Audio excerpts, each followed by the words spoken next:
Thank you for joining us for our panel discussion on finding and developing your gifts. Robin Johnson and Mechelle Wingle will be guiding the conversation. Please welcome the following experts to our panel. Dr. Louise Jorgenson, PhD, is a board-certified, licensed clinical mental health counselor.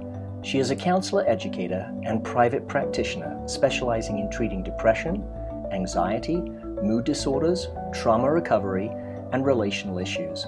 She is trained in EFT, EMDR, mindfulness, energy psychology, and shame resilience work, and has studied positive psychology and psychopharmacology at the Mind-Body Institute of Medicine at Harvard University. Leslie Watkins differs from other life coaches and mediators because of her energy work. Leslie's ability to see and read energy enhances her ability to help those who feel stuck in life. She works with people who want real change, people desiring greater happiness and empowerment, families wanting healing from unhealthy generational patterns, and healing after a trauma. Leslie's passion is healing generations, which is the title of her latest book. Michell Powers is a spiritual life coach and energy healer. She has happily dedicated her life to helping others truly connect to their spiritual gifts and their divine destiny.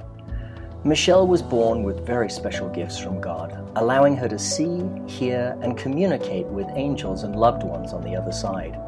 She is most passionate at combining her Reiki mastery and spiritual life coaching tools in harmony with her ability to communicate with angels all around us.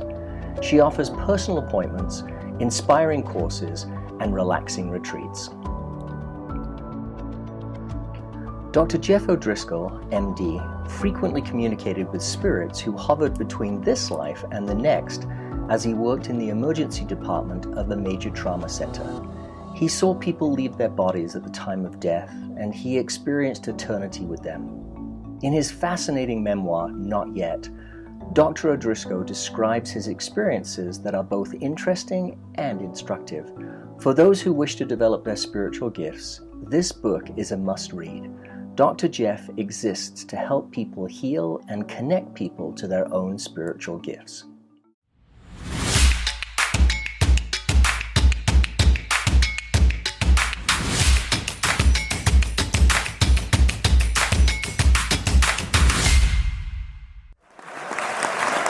Thank you, each one of you, for joining us this morning. We're so excited to start this conversation. And we want to begin by just asking you to define what is a gift. For me, it is just something that you hold near and dear to your heart, that you're excited to share with the world, but sometimes you don't know quite how to do that. I would say it's something that you are born with, possibly, that you have to develop, over time. But I think that all of us have spiritual gifts, spiritual and emotional gifts that we have to become aware of over time and nurture, and that they grow as we grow within ourselves. So I think we all have kind of a feeling about what we are good at, and that is our indicator that we have spiritual gifts. A gift is something that each of us are given, and those gifts are infinite in variety and incorporate so many different aspects of who each of you and each of us are. And gifts are given and received so that we can in turn help others. And I might add a caution that sometimes we miss them because we don't think of them as gifts. For 25 years, I never thought I had a gift. I didn't think anything I did or saw was unusual until I started sharing and people started asking about my gift. And I said, what gift? What are you talking about? So sometimes gifts are things that come innately to us, and we take them for granted because they seem more natural to us than to other people, but they are gifts.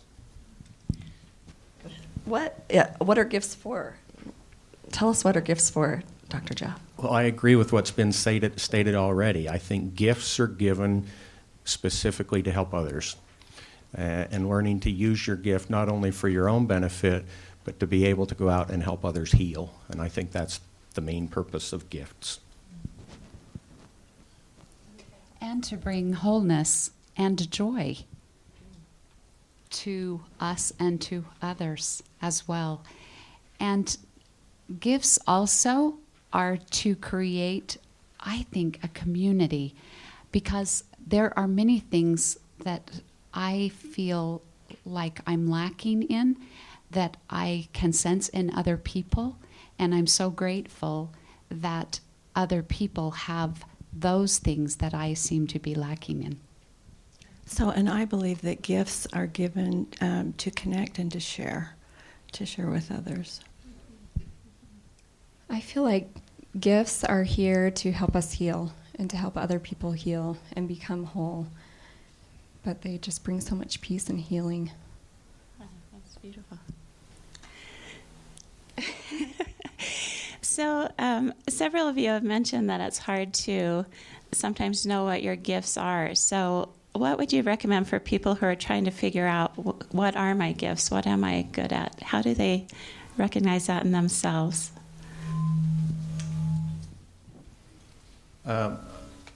I only recently became aware of the fact that sometimes I can discern people's gifts.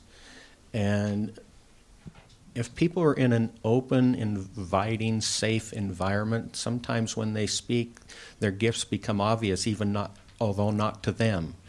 And so I've learned the importance of sharing, and in so doing, we help each other identify our gifts that we may not even be aware of.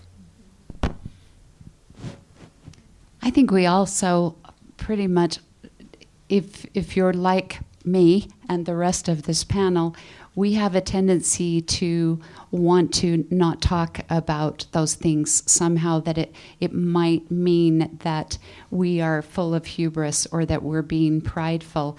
And so when I've been asked this before, that when someone says to me, what are you good at? What's your gift? And my quick response is, I can unload a dishwasher in less than 2.5 minutes.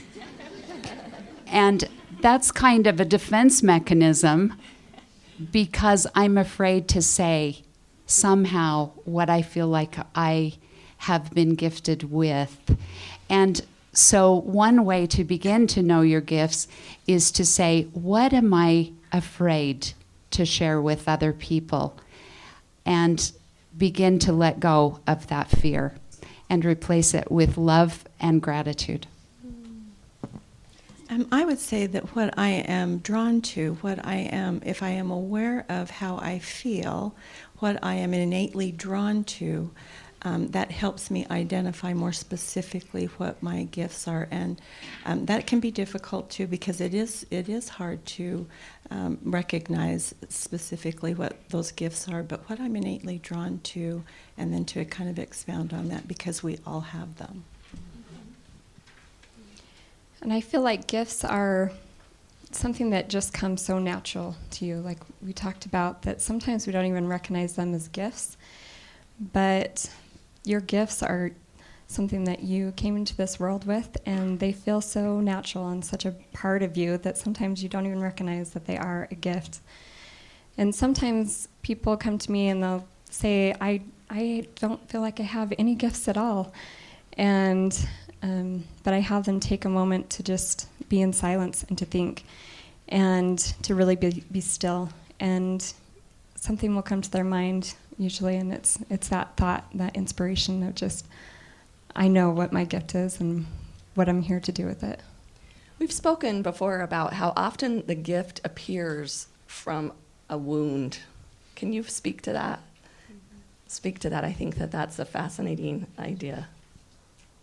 Well, I can easily. So when I was small, I saw color around people, around plants, and learned very quickly that not everybody else saw that, and got very, very quiet about it and shut right down, and didn't even speak about it again until I was in college. So all of those years that I could have been nurturing that gift, and even helping others with what I saw, and how I saw energy, I shut down. I shut it right down. And so it was through that shutting down that I learned to reopen that gift up in college. So, but all those years, I never spoke about it. How do we push past that? How do we push past that moment? Those that are afraid, how did you push past that fear? Do you know, for me personally, it took someone else's reflection. So it took the gift of someone else saying, so do you see energy? So someone else recognized the gift in me. Beautiful. And in addition to that, it's becoming aware of yourself, and aware particularly if you have been wounded. And many people who have gifts, in fact, all of us have been wounded in one way or another, but many people who don't quite know how to express those gifts need to become aware, or it's helpful to become aware of what's going on inside of you and what created that. And from my own experience, a deep wound that I received in childhood created in me a greater sense of intuitiveness. I had to become more intuitive to survive. And so as I look at that now and become aware of that, I can see that I practiced from the time that I was a child. And it's important, regardless of when you begin to nurture your gifts and expand them, that it requires practice. Yes, I'm a big fan of practice. One might say I kind of stumbled into it. Looking back now, my wound was the death of my older brother, to whom I was very close. But I never connected that all through my childhood or even into my adult life until about a year and a half ago, I woke up one morning and for some reason I thought, it's okay to talk about these things now, and I don't know why.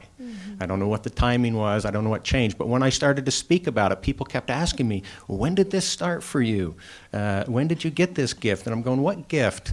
And it was only contemplating the questions people were asking me that I finally thought, oh, yeah, that's when it started. And now I see it going back to that time in my life, through my teenage years and the rest of my life. I think my older brother has come and helped me with my gift. I think a lot of times that the depth of pain in your experience also creates the expansion on the other end of that spectrum. So if you have suffered deep loss or a lack of love in your life, then your gift probably is deep unconditional love. You would go from that grief and that loss of love into great love. And that if you allow that child to flow through you and teach you, you would expand into that greater love. So tell us, this is beautiful. We asked them this the other night, but I would like you to share just a few gifts with the audience that each of you have. I loved hearing the variety. I know that one of my gifts is just being really sensitive. And I've been extremely sensitive my whole life. And so because of that, I have deep empathy for people. And those are both gifts that I have. I would say that my ability to see and read energy has enhanced my gift to unconditionally love people. So I love people without condition. And I would say that I have the gift of healing, that I love to put my hands on people and I love to help facilitate reflecting healing within others. I'm still thinking about what I'm going to say, so I'm going to defer to Dr. O'Driscoll. I've come to realize that some of my gifts are I can see people that are not in their bodies. Sometimes I see people after they're dead, and they communicate with me. And only recently, as I've started mentoring people individually, have I begun to realize that I can discern other people's gifts and help them to come to realize their own gifts so that they can get their own answers, not my answers, theirs. So I believe that as a child, one of the things that I learned to do was to look at people and read them even when they weren't talking. And that was a way that I was able to survive and feel safer, to have a sense of what was going on with that person. And I didn't realize at the time that that may have been, well, I know now that what I experienced and what each of you have experienced, I'm sure, has been a contributory factor to the development of gifts. And so in my case, I am so grateful for the ability that I have to be able to see what's going on with people, to ascertain. And that's an important thing that I do in my practice. But also, the great part about that is that it's morphed into, rather than, is this person scary, which is why I developed that gift as a child, it's morphed into, wow, this person is amazing. Look at their potential. And to be able to see that has been such an incredible gift in my life. So let's talk for a few minutes. We've discussed a little bit, but let's go deeper into the two emotions. What are the two emotions? Dr. Louise, I know you're great at this. So every emotion can really be distilled down into two root emotions, love and fear. And I think once we are willing to let go of fear in all of its many insidious varieties and learn how to love instead, beginning with loving ourselves, our gifts can flourish. How did you learn to love yourself, Leslie? I'm still learning to love myself. That's the truth. Absolutely true. Do you know, it's a constant process of letting go and being aware of how I feel. I think that it's just a daily practice. Michelle, love and fear?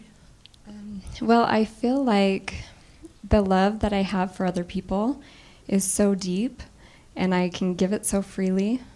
But to give it to yourself, that is a whole nother thing. And so the more I love people, I always have that question in my mind, am I allowing that to reflect on myself as well? That's something I learned about the heart, is it's actually it's meant to receive first. It's built to receive and then to give. And aren't we running on the opposite of that in our lives? So that's important. Dr. Jeff? One of the things that's been given me on occasion is to be able to see people's souls, to see the divine nature, their divine nature, to see their divinity, even though they don't see it.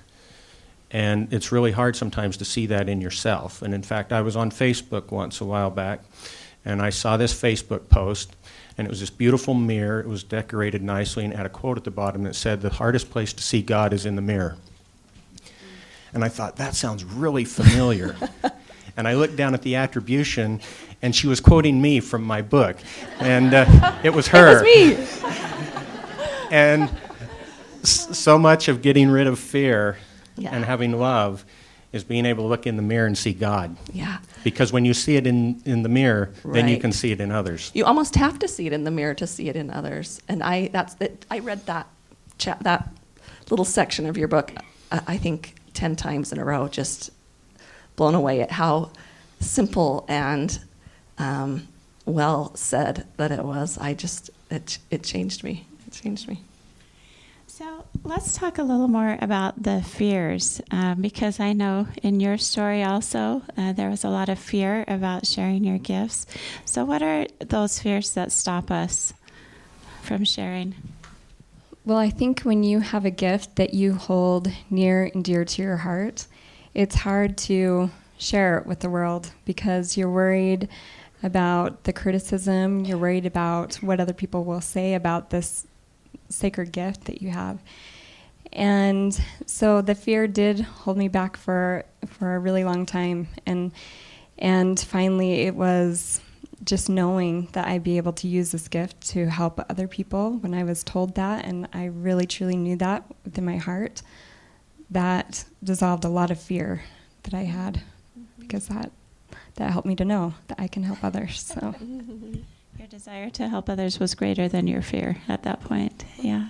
What about you, Leslie? And I think that baseline of I'm just not quite good enough. It's that fear that I'm just not quite good enough, and putting yourself out there. But knowing that you are to share your gift with others, that it is blessing the lives of others, but you have to be familiar enough with love within yourself in order to truly exude that outside of yourself. And so I think it's transcending that fear within yourself enough that you finally exude that outside yourself. Again, it's practice. It's practice. Yeah. And I would say that one of the biggest fears that I've had is a fear of being misunderstood. The fascinating part about fear is that it's something it's emotion. It's an emotion that we've all experienced, and yet it's very isolating. And being afraid, if you have a gift inside of you, whatever gift that might be, perhaps the fear of sharing it has created a sense of isolation in you. And so gratitude for being able to open up and share that with love, letting love come into your heart, it just breaks away that sense of isolation. I don't know about all of you, but there have been times when I have felt very lonely, sitting in thinking and even experiencing the gifts that I have. Mm-hmm. When I finally decided to talk about some of my experiences, it kind of opened me up, and within a few months I'd written my book. And my friend Jeff Olson, who some of you know, had arranged my first public speaking engagement in Salem, Massachusetts. And I said, "Really, Jeff? 25 years to speak about seeing spirits, and you arranged my first speaking engagement in Salem, Massachusetts?" He said, "Yeah, it'll be great. It'll be fun." So I'm in the airport, and I have a stack of my newly minted books, and this couple comes and sits down next to me and starts the airport talk. "Where are you going? What are you doing?" and stuff. And when they found out where I was going and what I was speaking about, this young woman said, "You know, my grandfather just died, and he's come to me a couple times." And something came to me and said, "Tell her." And she was so refreshing for her to talk to somebody that believed and understood. And I said, "Next time he comes to you, ask him what he wants you to do." And she knew that was the right question. She took one of my books and she got on the plane and left, her and her husband. And I got on my plane to Boston. And mind you, I'd been an emergency physician for 25 years at this point. I estimated I'd taken care of in excess of 60,000 patients. And on the plane between Salt Lake and Boston, the voice that I've come to trust spoke to me and said, "You will help more people with this book than you've helped as a physician in the emergency department." And that helped me get over the fear. Mm-hmm. What was that like? Let's go into that moment when I think there is a moment where you accept your gift. You know, what is that moment like? And that we can share, and maybe we can expand these moments to everyone. And even own the gift. And even own the gift. Yeah. And Robin, you go ahead. You can answer too. I can answer. We'll all answer. For me, I never realized I was an empath until I was being trained in Reiki. And the first day of class, I put my hands on this woman, and all of a sudden I got a stomach ache. And then a second later, she said, "Oh, I forgot to tell you, I have a stomach ache." And I thought, that's weird. So do I. I'm like, wait a minute. No, I don't. I just felt that. And To be 44 and never have recognized that I could feel what other people were feeling, that helped me understand a lot about the depression I dealt with for 20 years. I could look back and ask, wow, how much of that depression was actually even mine? I don't know. Or how much of it was what I was feeling from others. But from that point on, just to be aware of the gift, to understand it was my gift, and to study and understand that gift of empathy, that's been very powerful for me, life-changing. Mm-hmm. Michelle? I think I spent most of my life dumbing down my gifts, not talking about my gifts, and I was really, really good at it. And so when I was older and started a family and having kids, my gifts got stronger and stronger and stronger, and to the point where I couldn't ignore them anymore. And so it finally got to the point where I knew that the Spirit was telling me so strong, speak up, share as much as you can with people. And so I just started by just sharing one person at a time, one by one, until one day it was so, the Spirit was so strong just telling me it's time to share it with so many more people. And that people need to hear this because it's going to help other people to accept their own gifts and to be able to speak up about their gifts too. Do you know, for me, there really was a defining moment. There really was, when I just literally let go of resistance. I just felt that in my body because it felt like I had been resisting sharing. And when I finally just let go of that resistance, then the sharing came a little bit more easy. Mm-hmm. And it still takes nurturing those gifts and paying attention and listening so that we are sharing them in a way that we want to and based on love. But it was letting go of that resistance, and boy, it wasn't until I was in my 40s. Mm-hmm. I think I began to embrace who I am and what I was about from the time I was a child. And it's just continued incrementally to increase. I remember one day laying on my front lawn and looking up at the sky and suddenly having this amazing experience of feeling so old. And just a feeling of enormous peace coming over me that I would be fine. And somehow that was the beginning of me embracing all that I am, all that I had experienced, and all that I continue to do. And so I kind of hope that I can continue to embrace, and am still working to embrace all that all the gifts that I'm trying to develop. I got a little distracted listening to everybody's answer. What was the question? Your defining moment, and you kind of talked about it. Your defining moment.